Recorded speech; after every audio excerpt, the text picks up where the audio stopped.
Assalamualaikum warahmatullahi wabarakatuh. Kawan-kawan. Jadi kita sekarang lagi di Tengkleng Hoha. Bacanya gitu Bang ya. Hoha. Tengkleng Hoha sama yang punyanya langsung nih, sama Bang Sabtuari. Kabar Bang, sehat Bang ya? Alhamdulillah sehat ya.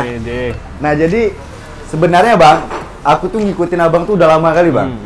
Dari zaman buku Tweet Sadis Bikin Meringis Bang ya? Oh, itu lama banget itu. Udah lama kali Bang ya? 2011 ya? 2011. Masih zaman Twitter kalau nggak salah. Betul. Iya, makanya judul bukunya Tweet Sadis Bikin Meringis.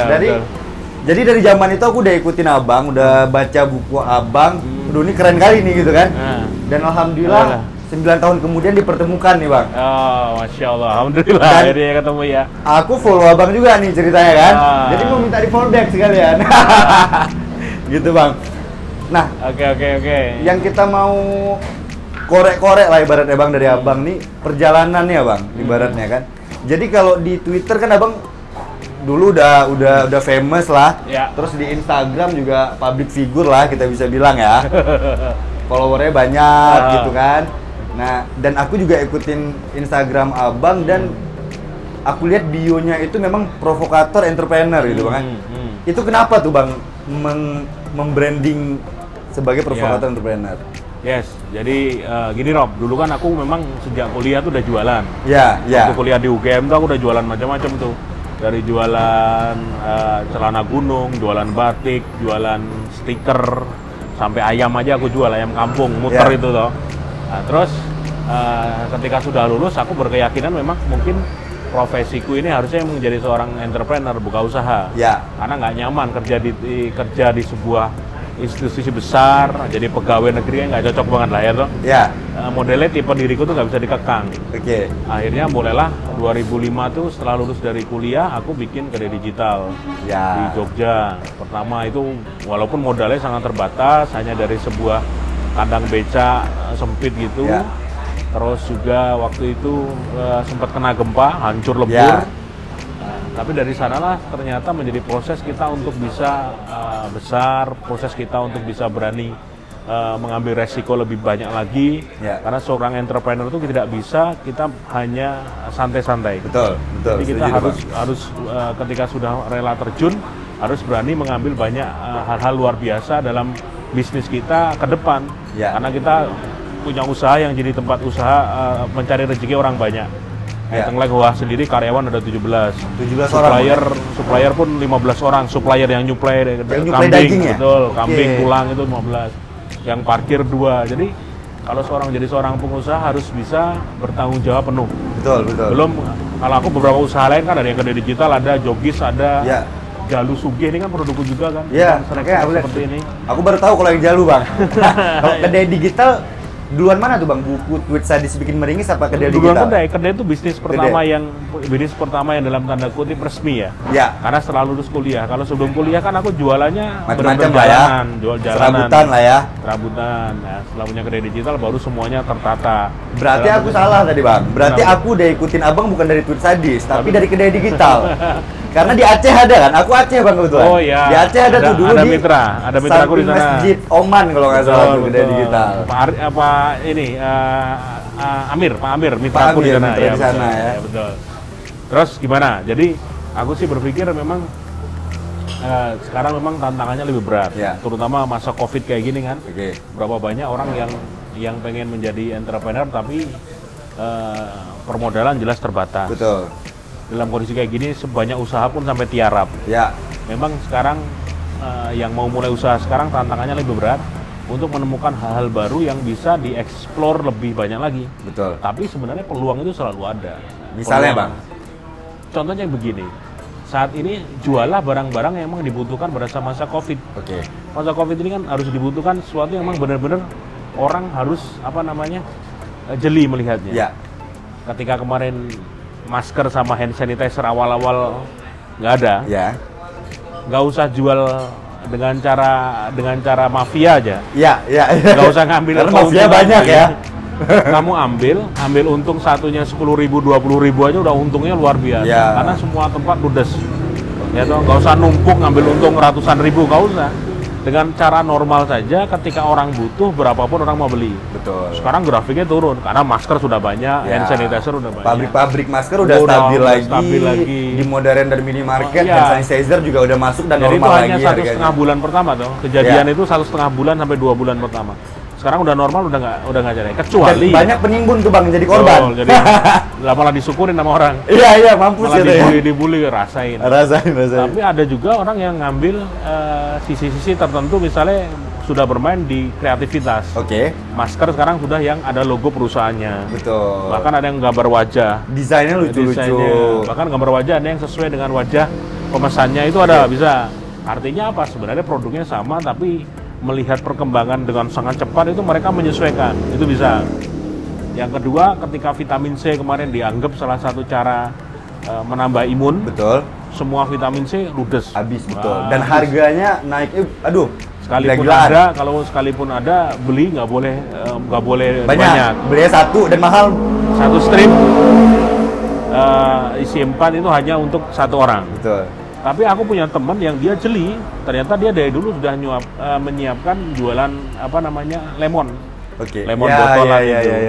Ketika COVID masuk, dia tinggal ganti bahasa promonya. Ini vitamin C, manfaat buat tubuh banyak, harganya sekian, ditambahin sama dia bonus. Kalau mau jualkan sistem reseller, dapat bonus banyak, termasuk bonus umroh. Itu dia penjualan versi dia tembus setiap bulan itu sekian ratus juta. Bahkan dalam 1 bulan itu bisa beli mobil cash. Wow, jadi dalam tanda kutip COVID ada berkah tersendiri Bang. Untuk beberapa orang mereka bisnis panen. Karena di momen yang tepat, yaitu walaupun yang lain jatuh, mall tutup, barang-barang branded nggak laku sampai jamuran. Tapi dari sisi yang produk-produk yang kadang-kadang dianggap sederhana, harganya mungkin hanya 10.000, 20.000, buanter sekali. Belum lagi perusahaan besar sekarang yang ternyata berjaya dalam masa kayak gini, penerbangan turun, hotel-hotel miliaran itu turun semua. Villa tiarap. Tapi malah teman-teman yang pengusaha-pengusaha yang punya ekspedisi panen raya. Aku punya langganan kalau ngirim tengkleng Hoa Fusen ini kan orang ekspedisi, dia cerita sampai mereka tuh kewalahan, bahkan sampai beli 5 mobil baru, truk 5 baru. mobil baru. Karena tengkleng Hoa-nya aja mereka kewalahan. Bukan tengkleng Hoa, maksudnya seluruh. Overall ya? Overall semua. Kalau aku satu truk berapa kambing itu. Amin dong Bang. Amin. Tapi ini adalah secara perusahaan dia. Bahkan perusahaan dia itu sampai beli mobil baru untuk ekspedisi wilayah Jawa saja. Sampai 5. Nah tadi yang Abang sebut ada teman-teman yang berhasil manfaatin momentum ini dalam tanda kutip Bang ya. Dalam tanda kutip. Nah, untuk tengkleng Hoa-nya sendiri Bang, ini inovasi apa nih Bang yang Abang bikin? Sempat tanggal 15 Maret dinyatakan corona sudah menyebar. Corona sudah harus waspada, sudah harus pakai masker macam-macam. Omset kita turun sampai tinggal 30%. 30%? Tinggal 30%. Hilang 70%? 70% hilang. Dalam kondisi kayak gitu, pilihanku apakah karyawan mau tutup, supplier menangis, mereka sampai pada japri aku nggak punya penghasilan. Apakah mau tutup begitu saja kan nggak mungkin. Betul. Akhirnya aku mencari cara supaya bisa di frozen, di vakum, dikemas rapi, dikasih es, dikirim keluar kota. 3 minggu kita percobaan baru berhasil. Karena percobaan pertama tuh terlalu riskan karena itu tulang tuh, daging tulang ya. Di vakum pecah, selalu vakumnya pecah, nggak kuat. Dalam kondisi kayak gitu akhirnya berarti wah ini harus dicari cara dan akhirnya ketemu minggu ketiga tuh ketemu. Sejak itu mulai 21 April kemarin kita sudah hampir 2 bulan ini berarti sudah jualan frozen. Jadi pembelinya orang Depok, orang Bogor, orang Bekasi. Pesan sekarang besok sampai. Tahan berapa lama tuh Bang? 3 hari. 3 hari maksimal ya? 3 hari. Itu jadi udah di frozen, udah di vakum aja masih 3 hari ya? 3 hari karena memang gini. Daging segar ya Bang ya? Daging segar dan kita tidak menyasar untuk pengiriman atau dijual di supermarket yang sampai bulanan tuh enggak. Jadi kalau bisa konsumen kita nerima tuh ya memang tetap segar dalam kondisi maksimal 3 hari digoreng tuh masih rasa masih nggak berubah. Kita nyoba bikin tahunan. Kita pernah nyoba yang 5 hari karena kita nggak pakai pengawet sama sekali. Itu agak kecut. Layak makan tapi agak kecut. Makanya kita putuskan paling aman 3 hari. Akhirnya kita kontak ekspedisi yang berani 3 hari banyak tuh. Wah kita berani 3 hari. Jakarta 1 hari, Jabodetabek tuh 1 hari, Bandung 1 hari, Semarang 1 hari. Jadi alhamdulillah lah. Karena konsennya tetap mempertahankan kualitas rasa itu tadi Bang ya. Ya betul, alhamdulillah. Kalau buat bisnis sendiri ya kita merasa terselamatkan. Karena sejak COVID 15 Maret sampai hari ini kita nggak tutup kecuali Lebaran kemarin. Oke. Alhamdulillah. Yang lain tutup berbulan-bulan, kita malah alhamdulillah tetap bertahan, nggak tutup sama sekali. Tapi luar biasa juga tuh Bang, 3 minggu bisa dapat formulasi yang itu percobaan 10 kali, 10 kali tuh kayak Bang. Ya enggak. Kan kalau kita nyoba hari ini, bukanya 3 hari kemudian. Selang kan. Kita masukkan 2 box ini 3 hari kemudian nyoba lagi, gagal nyoba lagi. Sampai kalau di total itu sampai 3 minggu. 3 minggu. Kan nggak bisa sekarang coba, waktunya gimana? Harus mundur kan. 3 hari nunggu sambil deg-degan itu, berhasil nggak nih ya gitu loh. Nah, aku balik ke awal tadi Abang sempat cerita kan bahwa kayak Tengkleng Huha nih punya karyawan 17 Bang ya. Ada tukang parkir 2, ada supplier 15. Dari cerita itu aku nangkap kayak emang orientasi Abang nih emang ngebantu warga sekitar Bang ya. Kalau warga sekitar tentu tidak se-ekstrim itu, karena karyawan kita dari berbagai, yang rumahnya dekat ada beberapa, yang rumahnya sini ada, yang jauh juga. Tapi ada. Jogja semua sampai saat ini Bang? Hampir semuanya Jogja. Hampir semuanya Jogja. Kalau supplier kita yang dari Jakarta juga ada, dari Jakarta dikirim juga ada. Memang salah satunya memang gini, ya mau bisnis apapun, seorang pengusaha, seorang pemilik usaha harus berpikir bahwa usahanya itu tidak bisa untuk hitungan dia pribadi. Betul. Harus berpikir bahwa usaha ini adalah jalan kebaikan buat banyak orang. Awalnya itu dulu. Betul. Gitu Bang ya? Niatnya harus dari situ. Kalau niatnya lebih kepada bahwa nyari uang sebanyak-banyaknya, ya korupsi juga nyari duit, gitu. Maling juga cari duit. Iya. Bobol toko orang juga nyari duit. Tinggal awal mulanya niatnya dari mana. Itu yang paling ekstrim. Kalau dengan cara yang misalnya biasa pun kita berpikir gimana caranya ya, walaupun mungkin usahamu karyawan baru 1, baru 2. Ya. Mungkin baru 3 orang, belum banyak, tapi dirimu itu bisa memberikan manfaat buat mereka. Ya. Bahwa bisnis yang ditekuni ini adalah sesuatu yang jadi bahan doa banyak orang. Tiap orang tuh nanti akan doa, ya Allah jagalah tempat usahaku. Karena itu jadi sumber jalan rezeki bagi dia juga. Saya kalau ngajak ke teman-teman kru di sini ya berdoalah tempat usaha kita bareng ini dijaga Allah. Amin. Mungkin tempat usaha ini tidak membuatmu langsung kaya raya. Ya. Tapi paling tidak bisa membuatmu hidup. Ngono toh. Lah ya toh. Kalau kaya raya ya modelnya ya harus punya bisnis sendiri ya toh, dan harus ditekuni, kan nggak semua orang sanggup seperti itu. Betul. Tapi di tempat usaha ini bisa membuatmu hidup, maka syukuri dan dijaga dengan sebenar-benar.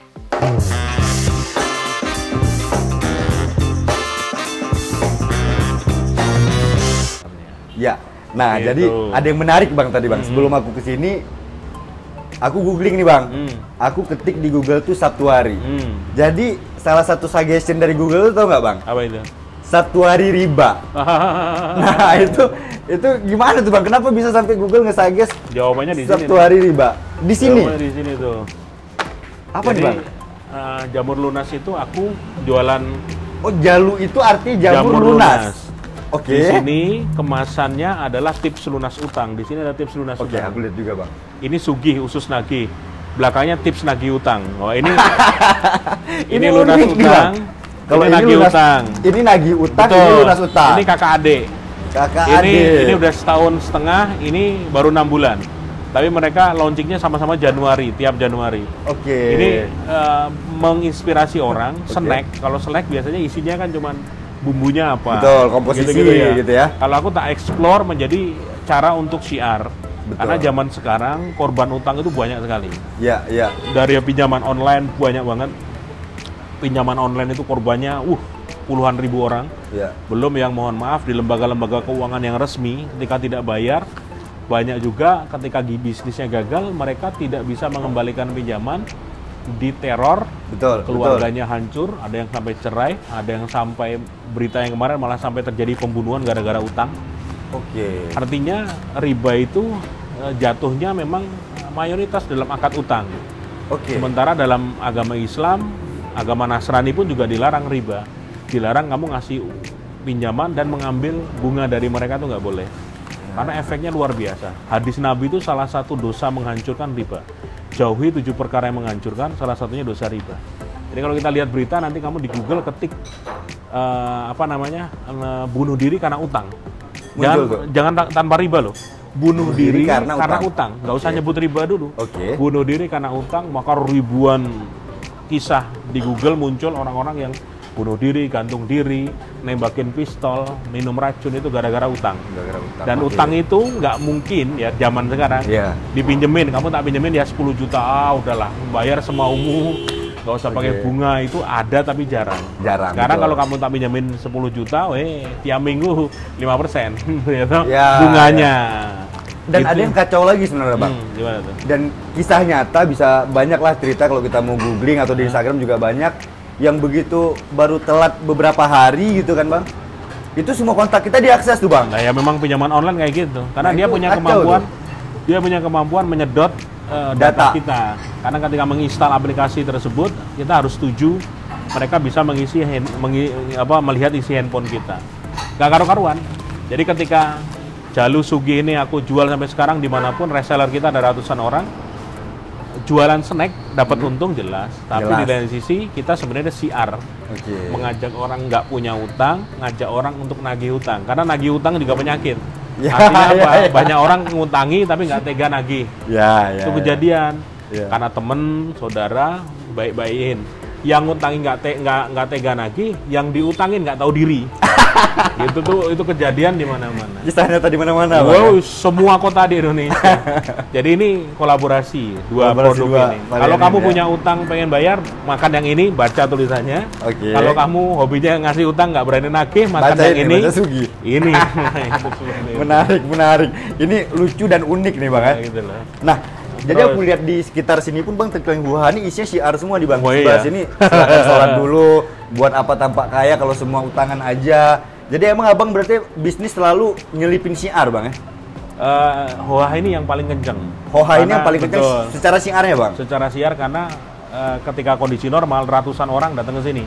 Dalam sehari bisa 300-400 orang datang ke sini. Masya Allah. Ketika mereka lagi makan, selesai makan baca satu poster misalnya kayak gitu. Bukan tidak mungkin hidayah datang dari sana. Oh iya, ternyata selama ini aku hidupnya dari utang. Hanya dari satu poster. Yang tadinya mau bayar pakai kartu kredit nggak bisa. Dan kita nggak nerima. Nggak nerima juga. Nggak nerima dan mereka akan sadar, mosok gaya hidup aja ngutang gitu loh. Tapi kalau kamu nggak nyontoh rezeki berkah itu menerima tenang, menyimpan riang, mengeluarkan senang, ini kan hal-hal yang kadang-kala bahasanya ringan, mereka tidak merasa digurui, tidak merasa diserang juga, dan ternyata itu lebih mengena. Makanya kalau aku di kedai digital sama Jogis kan mayoritas online. Transaksi 50%, 60% online, yang datang tuh lebih sedikit. Walaupun di Jogis juga ada. Kalau di Jogis kan aku jadikan Jogis kaos hijrah shop seperti aku nih. Hijrah shop. Oke, ini kan contoh desain. Ini lucu di Bang, aku baru ngeh nih. Kalau ngutang kayak singa, ketika ditagih kayak kucing. Kebalik. Gitu. Apa namanya? Kalau pas mau ngutang ngemis gini kayak kucing. Pas ditagih galakan dia jadi singa. Itu lucu. Sebenarnya di Bali juga bisa. Kalau di pinjaman online dia manis nih. Ayo utang buat kami utang dong. Pas kita permudah. Galak dia. Galak, akses kita di akses semua. Gambar ini bisa diartikan apapun. Nah, aku kalau di Jogis Hijrah Shop itu jualan kaos, jualan buku, jualan merchandise, tumbler, dompet, apapun, dan semuanya temanya lunas utang. Jadi kalau kamu ke Jogis itu ada poster besar mereka yang lunas utang. Itu testimoni di Facebook mereka yang utangnya lunas. Sebelah sana yang hancur karena utang, yang bunuh diri. Oh, kayak yang sering Abang share di Instagram juga tuh ya. Tapi yang bunuh diri, yang gantung diri. Cuman kalau di tempat makan kan nggak tega. Ya orang lagi makan. Kalau di Jogis kan orang pakai kaos santai. Oh iya gitu. Begitu. Nah ini emang menarik kali nih Bang. Obrolan sama Bang Sabtuari ini, dan beliau ini memang di dunia maya dan di dunia nyata ibaratnya emang dikenal nih provokator anti riba Bang ya. Itu sebutan masyarakat. Kalau aku membrandingnya kan provokator entrepreneur. Cuma dalam dunia entrepreneur saat ini utang itu menjadi sebuah kebiasaan baru. Betul. Sementara banyak orang-orang yang tidak pernah ngutang bank sama sekali, nggak pernah utang di koperasi, nggak pernah utang online, bisnisnya juga sukses. Sukses juga. Bahkan lebih banyak yang hidupnya tenang. Dalam arti prosentase mereka yang nggak bisnis tanpa utang sama sekali. Aku ketemu orang-orang yang dia punya karyawan ratusan, punya tempat usaha besar dan nggak punya utang sama sekali. Tapi aku ketemu orang yang dulu sangat jaya sekali, karyawan banyak, bisnisnya maju, kebanyakan utang hancur semua. Dan ini harus kita edukasi ke masyarakat. Cuman gayaku kan gaya selengean. Ya, ya. Aku bukan ustadz. Betul. Jadi kalau ketika ngomong hadis, ayat, aku lebih iki loh. Ini kata ustadz ini ya itu. Jadi aku menyerukan bahwa ada kajian ini ngomong seperti ini. Dan langsung edukasi dengan contoh nyata, Bang. Dengan hal seperti itu, betul maksudnya nyata, orang merasa tidak dipukul. Ya toh, misalnya kita bilang, Rob, tau nggak Rob? Misalnya kamu punya utang banyak. Ketika ngomong riba itu haram, kamu bakal masuk neraka loh, itu kan berantem kita, Bang. Emang aku panitia surga kan? Iya. Tapi kalau tak bilang, Rob, kemarin aku lihat kajian Ustadz nih, di situ itu ada penjelasan ternyata riba itu ditantang perang Allah loh, di Al-Baqarah 278, 279. Kita nih Rob ya, kalau nggak hati-hati bakal masuk, percaya nggak? Ya. Kan enak kayak gitu. Itu seni syiar lah, Bang, ya. Betul, dan aku merasa mengambil peran di situ, karena satu, aku pelaku dulu. Pernah? Ya iyalah, dulu aku ngomong ya? kayak gini kan dulu pelaku, dalam arti pernah punya sampai utangan sekian banyak di bank gitu. Dan ketika aku ini pelaku, aku tobat, berubah semua, ternyata pengalaman ini ada harganya. Dalam tanda kutip ya, harganya ini orang mau mendengar omonganku, mau baca tulisanku, ya toh, efek ke bisnis saja, mau beli bukuku gitu loh. Padahal bukunya aku ngomong kisah orang-orang riba. Mereka mau mengeluarkan duit untuk beli itu buku, dibaca, dan hidayah lahir dari sana. Masya Allah. Efeknya ya? berantai. Panjang, berantai. Jadi jariah juga, Bang. Masya Allah. Misalnya aku nggak pernah utang sama sekali, nggak pernah terjerat. Terus aku bahas itu, ruhnya nggak bakal dapat. Iya, nggak, ya feel-nya nggak kurang, Bang, ya kan? Karena dulu kan sunut pusing gitu. Ketika tak jabarkan dengan kisah nyata, orang akan, oh iya dulu dia kecemplung ini. Akan percaya dengan ending bahasanya saya dulu nyemplung dan saya bisa mentas, itu keren. Jadi memang udah berbasis pengalaman orang sendiri. yang pernah jatuh narkoba terus dia bisa keluar dan tiba-tiba jadi orang baik, bahkan jadi ustadz, itu keren. Artinya apa, masa lalu itu bisa diperbaiki. Masa lalu bisa diperbaiki. Itu, dan itu bahasanya kisah seperti itu tuh menjual. Orang mau mendengar, orang mau membaca, orang mau melihat orang-orang tersebut. Dan itu menjadi pelajaran buat hidup mereka sendiri. Dan lebih dari itu, manfaatnya insya Allah jadi jariah. Oh iya, alhamdulillah. Jadi kalau soal efek bisnis, orang mengenalku datang ke sini, oh punya Mas Sabtu, itu efek semua saja. Efek semua ya? Efek yang bahasanya apa ya, sudah menjadi bagian runtutan. Gitu, ya. Oh iya, gitu. Jadi tidak gitu. usah dipaksa. Ya. Jadi kadang kalau datang ke sini, aku datang lagi penuh gitu, aku lewat aja, Mas minta foto. Alah, apa aku bukan artis. Aku bukan artis. Tapi aku boleh ya menurut saya. Aku bilang aku bukan artis, tapi monggo matur suwun gitu ya. Ya begitulah. Jadi artinya emang tidak semua orang mengambil sisi ini. Makanya kalau lihat Mas Sabtuari tengkleng hoa seperti ini, ya memang ini cara saya. Yang penting ada manfaat buat banyak orang gitulah. Mantap, mantap.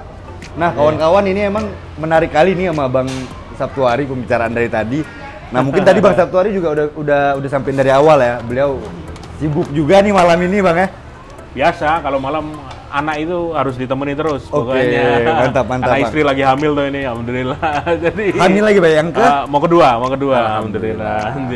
Nah, jadi kawan-kawan, ada beberapa kesimpulan nih, banyak nih kesimpulannya malam ini dari obrolan Bang Sabtuari, karena daging semua lah ya kalau bahasa di kawan-kawan sekarang ini omongannya daging semua ya, gitu.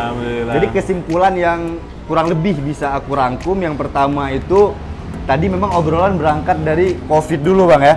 Jadi intinya COVID ini memang jadi ujian, jadi cobaan atau musibah bahkan bagi sebagian orang. Tapi yang namanya musibah, ujian, cobaan selalu menghasilkan peluang juga gitu, Bang ya. Tinggal gimana kita ngambil sisi positifnya, kita ngambil celahnya untuk bangkit. Kalau bicara bisnis, untuk terus inovasi dan adaptasi sehingga kita bisa bertahan dan orang-orang yang selama ini kita berdayakan juga bisa tetap survive gitu, Bang ya. Nah, itu kesimpulan pertama tuh. Betul. Yang kedua, yang tadi aku ambil yang paling menarik, Bang Sabtuari selalu berangkat ketika memulai sesuatu, selalu berangkat dari niatnya dulu, Bang ya. Ya. Niatnya selalu kebaikan, niatnya selalu memberdayakan, niatnya syiar, niatnya selalu syiar. Makanya di semua usaha Bang Sabtuari tadi yang udah aku datangin dua nih, tengkleng hoha, sama di sini alhamdulillah kebetulan ada sugi sama jalu gitu kan. Nah, ini isinya syiar semua, tengkleng hohanya syiar, sugi dan jalu syiar, dan tadi Bang Sabtuari juga cerita tentang jogis dan kedai digital, isinya juga syiar. Nah, jadi emang beliau selalu berangkat awal mulanya itu untuk syiar, untuk berbagi kebaikan, untuk memberdayakan. Efek bisnis, efek secara finansial, semua hanya runtutan Bang ya. Bakal mengikuti sendiri. Bakal mengikuti sendiri. Yang penting niatnya, karena kalau niatnya cuman uang, korupsi juga buat nyari uang. Oke kawan-kawan, makasih banyak. Semoga harusnya banyak kali nih yang bisa kita jadiin pelajaran, termasuk untuk aku juga dan untuk kalian juga semuanya. Akhir kata, salam tempur, jangan kasih kendor. Kalau aku salam lunas. Oh salam lunas, amin. Aku juga masih ada. Itu salam lunas. Salam lunas Bang ya. Oke, siap. Gimana tuh? Gini ya, L ya? L, lunas. Salam lunas. Oke. Salam nagihnya nggak ada. Terima kasih, matur suwun. Terima Oke, kasih. terima kasih kawan-kawan.